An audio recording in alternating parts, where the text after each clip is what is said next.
Hi, guys, and welcome back to the Softball Advocate podcast. And today we have a jam-packed episode for you. So I'm very excited to talk more updated environmental news as well as humanitarian news, which I think is equally important.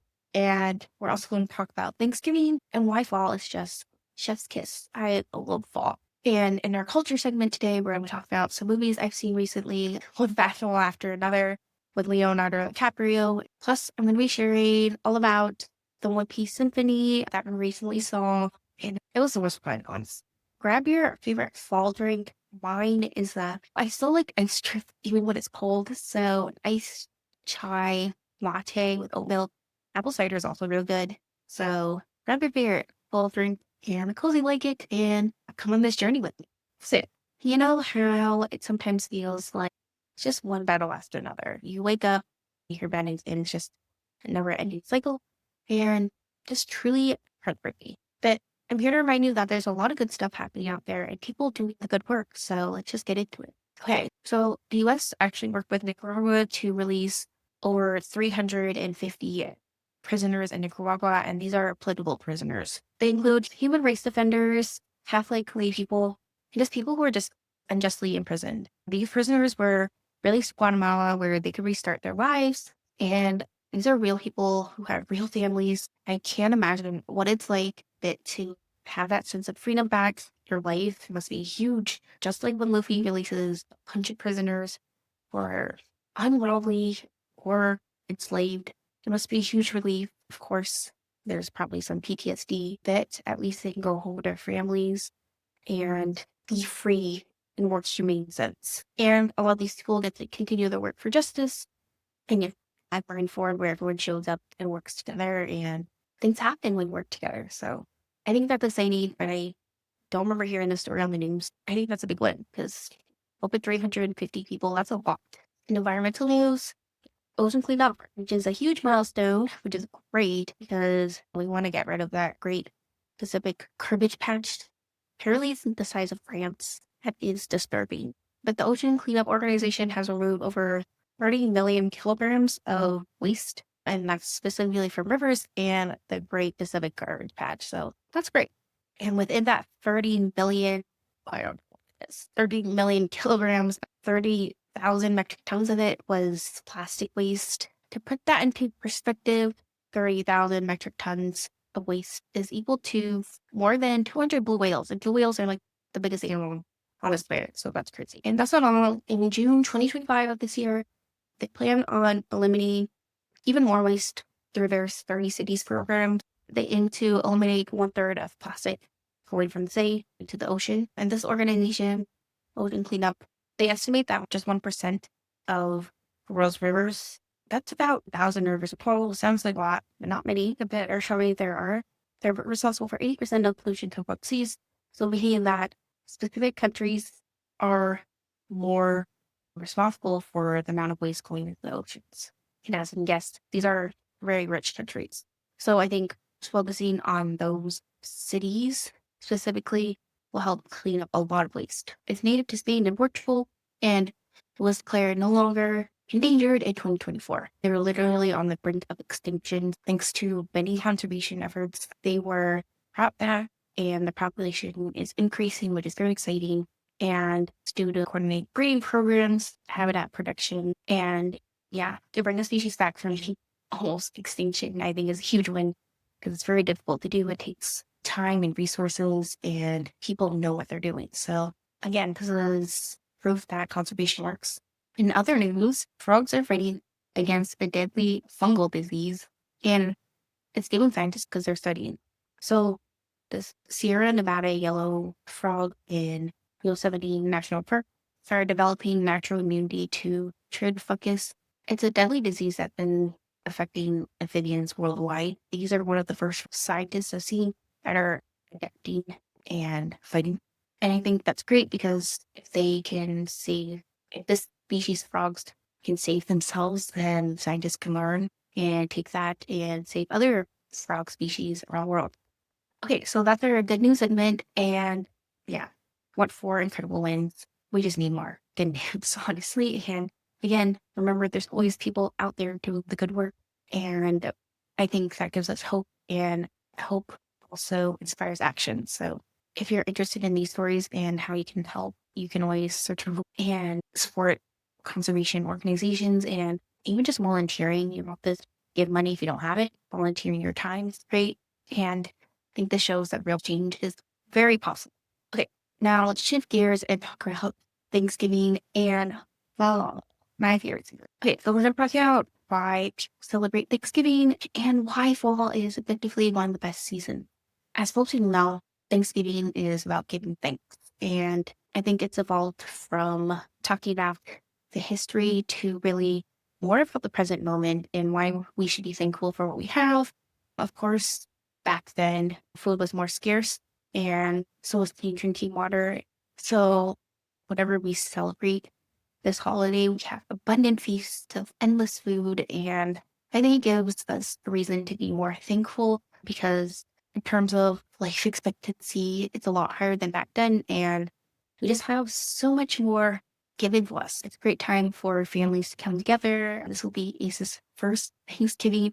We went to the library the other day and got him, I think it's called like the baby's first Thanksgiving book, and it's this little board book which I think is great for this age. So he's around like 10 months. And babies just love to rip pages and paper and crinkle them up and stick. So if you give them a sturdy board book, thick pages, that's lean out cardboard and hard to read, it's so good.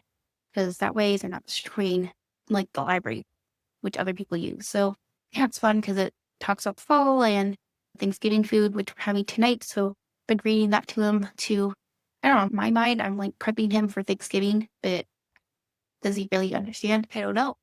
But I think it's important to read to him and surprisingly difficult because he's at this stage, he's just crawling all over the place, like trying to climb all over the place, and he's like practicing standing. He's not really sitting down, but so I'm gonna try my best and read books to him because it's so important for like you and kids around this age to just learn as many words as possible and be exposed and hopefully find reading fun because I love reading. I'm so glad I got into it thanks to fan fictions. So I hope Ace will have the same joy. And because we live near a library, I think that's so wonderful. I remember when I lived in Tacoma, the library wasn't walking distance. Like we'd have to drive there, but we would go there pretty often, like probably every week. So I was really grateful to my mom for allowing us to go to the library. And I remember when I was a kid, they had those booklets where you have to check off how many books you read and then you get like a prize, like a sticky hand or a bookmark or something. And those were really funny as a kid. So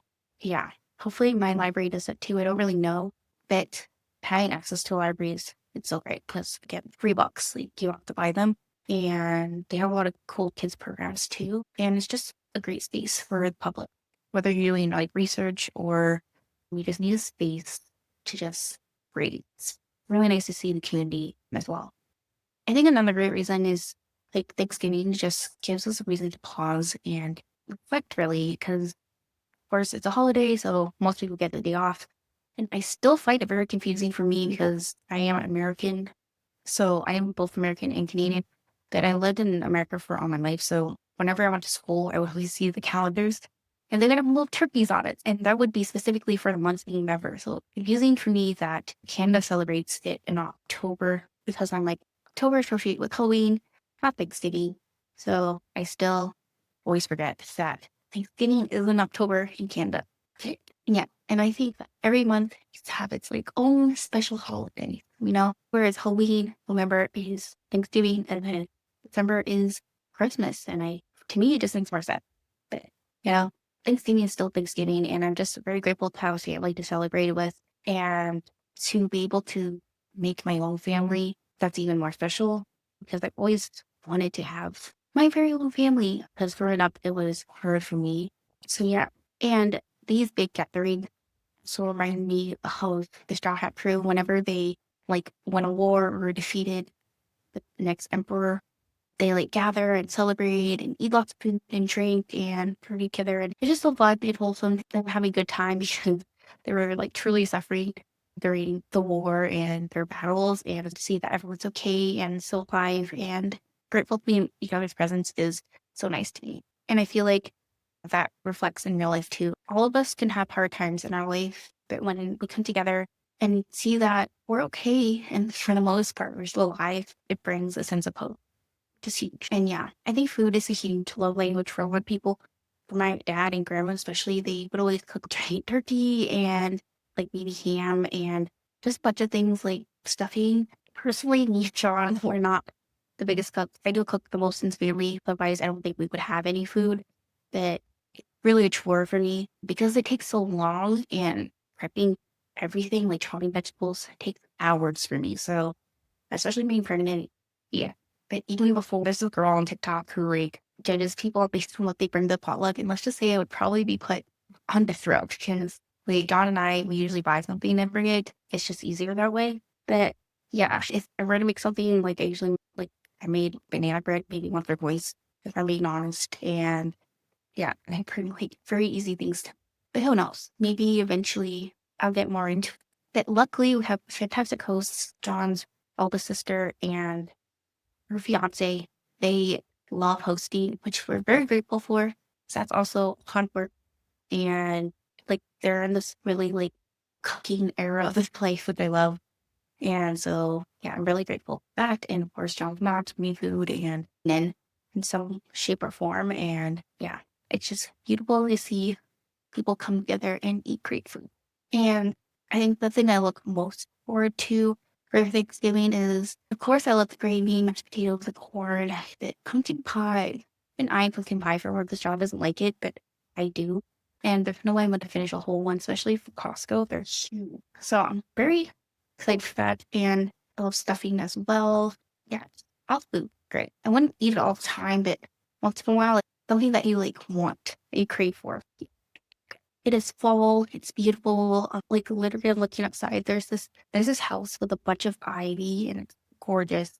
Most of the time throughout the year, it's green and lush, especially in summer and spring. But right now, it has like trails of red maple and also they use turning yellow and orange. So really all the fall colors like come into one, just like a natural decoration, and it's beautiful. In the winter, it is sad because I think most leaves die off, so it's mostly like branches and vines hanging. But I really appreciate how it looks right now because it's just so festive and natural. No, it's very magical. There's also a bunch of vines and stuff on people's like fences and stuff, so that's very cool too. And I just love like walking through the forest and seeing like all the different colors and crunching off leaves. That's one of my favorite parts. I'm excited for when Ace is older. Right now, he loves looking at the leaves and trees and the different colors. And yeah, I think it's fun. And there's just something about fall that feels so cozy because it's like colder and with the bundle up a bit more, I'm more likely to want to stay inside. But I think John and I have been pretty good because I've been trying to go on walks like every day. Even when it's cold, we'll just bundle up because in the winter, we probably won't go out at all. So trying to take advantage of this to get fresh air, especially for the baby, so important. And I think there's this like Swedish mentality that there's no such thing as full. It's just that you don't have enough layers on. So I don't know. I hope to adopt that one day, but we will see. John hates really hates. Yeah, I don't know. And I'm becoming weak to it as well. Even though I live in Canada, it's just I don't know. I think it's taking longer for me to get used to it after the summertime than before. Yeah, I don't know, I'm getting old. And yeah, seeing people's decoration. I really wish there was like a free pumpkin patch you could just go to. Obviously, not really get free pumpkins, but to walk around and stuff. But right now, we're really tight on our budget, so that's okay. It's still nice to see like neighborhood, like people like buying pumpkins, like putting it on the porch. I think it's really cute. And yeah, we also see like a lot of signs for haunted houses and haunted cemetery tours. But I don't know, maybe I would do it one time, but typically I don't like scary things. But because it's like more storytelling versus like, for example, if you go to Wonderland and you go to the haunt and will literally jump scare you, I cannot do that. It's just too much for me. But if it's just someone telling a story in the dark, that could be pretty fun. Okay, so this is probably my favorite segment because this is a culture segment, and usually it's take on what I've been reading, watching, or doing because I don't have much time to do anything. I'm mostly like watching or reading. Okay, so we're going to talk about things, everything from One Piece and Disney, John and I went to Miss Rachel, and movies I watched recently. Okay, so I want to talk about this movie I saw with John recently called One Battle After Another with Leonardo DiCaprio. And Honestly, from the trailer, I wasn't that excited because I wasn't really sure what it was about. Like, all I knew was that the daughter and father were running away from Buffy. But turns out it's about like this rebellion group called French 75, and they're definitely the more violent approach in terms of rebellion and protesting against like ICE, which I did not expect. But that's actually very timely because of what's been happening with, of course, California and LA specifically, but also like multiple cities in the US, which is very heartbreaking. So I felt like it gave a greater sense of what is going on and what it could be like if you were in that situation, which is very intense. Yeah, I think this is a very timely movie, honestly. And it was a lot funnier than I thought it was going to be. I thought it was going to be a bit more serious. But yeah, I laughed uncontrollably multiple times. So it was great. So the film specifically follows this community. All of them are like Spanish speakers. They're facing outside threats, like ICE is literally coming for them, coming for the families that they're hiding. And a lot of these are families, like a lot of these are like moms and dads with children. And it's just very sad to see that they have to hide this way. But also very inspiring to see the community work together so well. And yeah, they're not afraid to fight back, which I think is also really inspiring because I don't know what I would do. I've always been scared already just because they're like PTSD, not as bad as like some people do. But yeah, my dad would get pulled over by cops all the time for speeding and he would get really mad at me. So it was scary for me as a child. So I've always been scared of police. But yeah, one of my favorite characters in this whole movie is the sensei. He's like the dojo master, and he's actually pretty funny. But he's one of the greatest superheroes in this whole story, which was funny because like when Leonardo was like younger, he was always like the dashing like hero of the story, but now he's like playing this old dude and just being clumsy and forgetting things. And it's just interesting to see some pictures because he was always like the hero when he was younger. Yeah. Basically, the sensei, I think his name is, I'm going to butcher his name, but it's like Benicio del Toro, but I just call him Sensei for me. Yeah, he and his family specifically have this very elaborate system to protect their community. So these are people often like running away from ICE. He literally has a whole room in the of his like and not. I guess they own like multiple rooms in that apartment complex. But he's like hiding stowaways and they're like families. Literally like there's a little girl and little boys like with their stuffies and so it's so sad to see them in this kind of situation. That there's like mats on the floor and there's a bunch of families sleeping on it. And when ICE is literally coming, they're notified by people on the streets like who are protesting against the police. They even have these like cool skater dudes who are informing people around them.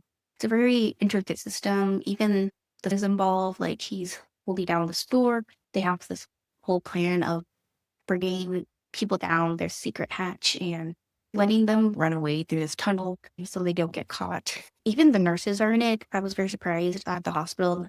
The nurses let Leo run away and led him toward the fire exit and even faked that he had diabetes so that he could get like more treatment. That was very cool to see. I know they're doing this out of necessity, but it was very cool to see them just working together in such a synchronized way without all these codes that the French 75 are doing. They're just doing it because they want to help people without anything extra. And I think this just shows how tight knit the community is. They want to protect each other. And yeah, it didn't matter like what kind of job you had or what kind of skills you had, you played a part. And even if you were part of the family, or if you were a kid, you were just there. You played an important part. And it reminds me of in a lot of movies where the communities come together and work together. And those parts of the movie or story is just like so inspiring. The funniest moment of this movie was when basically the students were hopping from one building to another and they were doing like parkour. That Leo was like straggling behind, like he's like drunk and high and he's just old at this point. So not very flexible or agile. And he literally fell off the roof. And I was not expecting that. Just started dying of laughter and I could not control myself. So yeah, it was super funny. And then he got caught, which was, yeah, just all sorts of crazy. I think my favorite part of this movie was that it wasn't just about one savior. A lot of movies focus on sure the story. Like obviously a lot of the movie involved like Leo and his daughter. But it wasn't just about that. It was about the community. And I think they were the true heroes of the story because it was just, you could just see how much planning went into what they do. And so I think stories that show how ordinary people do extraordinary things when they work together inspiring and so needed now because that's what we need for every issue that we have. Climate change, environmental issues, humanitarian issues, we need people to work. Yeah, it's just funny and action packed like story and had quite a few twists and turns and I really enjoyed it. I would say I went into it with really high expectations because Dawn kept telling me like people are saying Love was like the movie of the year and one of the best movies they've seen recently. And I do agree it is one of the better movies I've seen recently, but I was expecting more from it because people were talking so highly of it. But I still really enjoyed it. I do think it's probably one of the better movies of this year because there's a lot of good movies that I can remember. But I think I would put it on par with like Sinners, probably in the same like level category. When I think about like previous movies that were even better, for me personally, maybe because I could relate to them more, is like Everything Everywhere All at Once. That is such a good movie. Parasite, Oppenheimer, that I think these movies are just as important because they show another side of things and it makes it fun as well. And I think Sinners also follows along that line. Basically, Sinners follows like twin brothers, played by Michael B. Jordan, which everyone loves, and he plays these characters called Stack and Spoke, and they're these twin like gangsters, and they're basically leaving behind their troubled lives and returning to their hometown to start a business, only to discover that there's just a whole lot of evil at home. And yeah, it's like the revenge movie with black exploitation, and it is in the horror genre, but I would say it's on the borderline of horror thriller because it wasn't that scary to me, which I'm grateful for. I do not watch horror movies. I think one of the most like powerful scenes of this movie was when Sammy plays the blues and it brings like generations out. The generations of spirits. So they have everyone from I think geishas to jazz players and yeah, just people playing like folk music too. Just all in one big jam session while Sammy was playing his instrument. And it was cool to see all that in one space because it was like throughout history showing like all the musical influences, and that was really cool. They also had like R&B, hip hop, like rap, and it was cool to see. It was really cool to see all of it intertwined through his music. And it was like watching like a history lesson visually. I thought it was like very neat way of visually representing like what was going on. And yeah, because I think they were saying in that story was that once Jeremy plays, he's basically trying to put in bad spirits. Bad spirits are more likely to prey on him because he has this gift that can draw the spirits. So one of the really funny parts in the beginning is there's a native who was riding like a horse called Choctaw, and he basically went to this family who it's hinted at they're part of the KKK or something like very. Then later they turn into vampires. Basically, this native Choctaw comes and warns them because the vampire literally went inside their house. Apparently, all of these vampires are very smooth talking, and this vampire was white, so I guess that's why they let him in. But the natives were looking for this specific vampire to get rid of him, and then they're like, it's like, hey, we're looking for this guy. And then as soon as he saw the sunset, he was like, you know what, peace out, I'm gonna go. And so I thought it's funny because I mean he did warn them, but he could see that it was just not worth the energy to try to save these people because they clearly were the more rid of like racist people. And yeah, once night hits, it's basically over. And another very cool part of this movie was the way they depicted like Southern Asians. I don't think I've ever met an Asian from the South with a Southern accent. So I don't know. It's shocking to me because yeah, when you hear immediately Asian people think of like more Asian accents, not Southern accents. So that was really neat. And it was also cool how they depicted the Asian shopkeepers who played on both sides. Like they would obviously show the black people and white people, just the duality of that. And I just sort of before the privilege of being able to do that too. It was very interesting. And of course, like the cinematography, I think was shot really well. Yeah, I thought the twins it was very fun to watch. They were very entertaining. They both had their own personalities, and Michael B. Jordan played them really well. You could tell they were separate people, but also having that visual cue of the different colors, like one of them more red and one of them more blue, was helpful too. And yeah, it was fun to see, but also very dark. So yeah, I think it's a very fun movie, and I think everyone should watch it. It's just an unforgettable experience. If you are more squeamish, maybe not, but it gives you a lot to think about. I think one of the lessons it was trying to give was that a lot of white people take from Black people with extended music or culture to claim it for themselves. And when the main vampire, I already forgot his name, but the main vampire was basically turning people into vampires, he would take a part of them and he would all of a sudden know Chinese, or he could play music that he never learned before because he would channel it through other people. So it's really just taking people's culture away. And it's very prevalent in history. So my husband and I went to the One Piece Symphony and it was so much fun. My husband wore this hat and we also have Ace's hat, which is why my son's name's Ace. And it was at Reading Hall downtown Toronto. And it was just so fun. They played lynx hockey, and I don't know what it's called, but basically the song played, and they played a lot of opening credits as well as theme songs for many of the characters. It was very character centered. It was just fun. And they had sing-alongs, like lynx hockey was a sing-along, We Are, and you could tell how passionate they were, and the crowd was so good because everyone was like standing up and clapping and doing standing ovations, and they were so hyped. So One Piece community is very awesome. And a lot of people dressed up. I saw a bunch of Zoros, and there was even a baby character with blue hair, and it was so good. And Sanji and a bunch of other characters, and it was really fun. And I think I'm very grateful. I'm even more grateful for these events because it is harder for us to get out. Obviously, you need someone to watch East. It just makes me more grateful that because whereas before we would have all time in the world go out, now we don't. And to spend time with each other. John and I, it was fun. And also John's little brother came, but he had to sit in a different section because we bought tickets separately. But it was so worth it. And it made up for the fact that we skipped out on Fan Expo this year.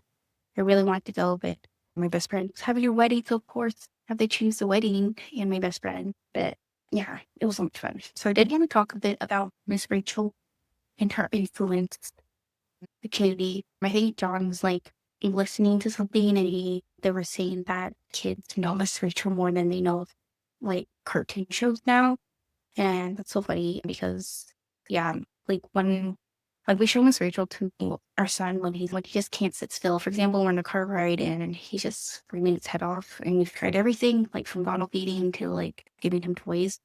Sometimes you just need something to distract him with. Miss Rachel playing Miss Rachel Fade and Godsend, and we also play Away We Go. It's like a baby song, and at least that helps distract them a bit. And I'm okay with playing these because at least they're more educational than if I were to play Coco Melon or something else.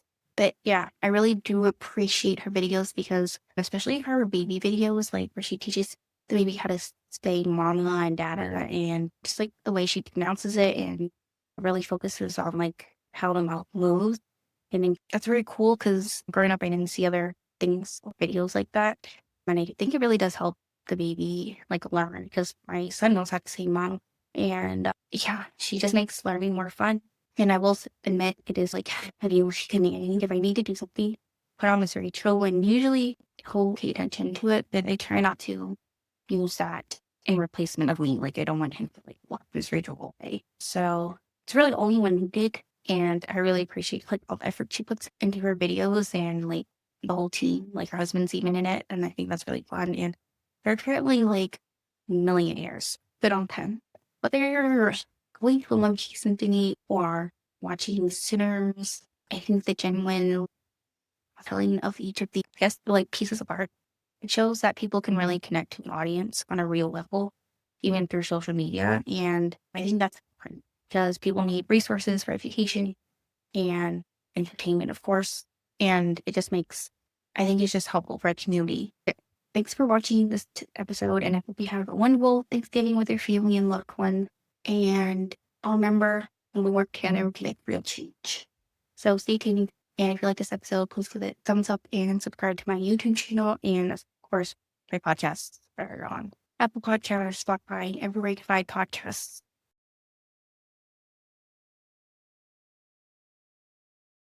Okay, so today's sponsor is Kind Laundry. Just kidding, they're not really a sponsor, but I do have an affiliate code. Kind Laundry use natural ingredients, and it actually comes in these sheets. So much more useful than liquid laundry detergent because that stuff gets messy. With Kind Laundry, you can bring this anywhere. It's literally in a box, pack in your suitcase, and it's that easy. you can get 10% off by using code ZeroWasteCute.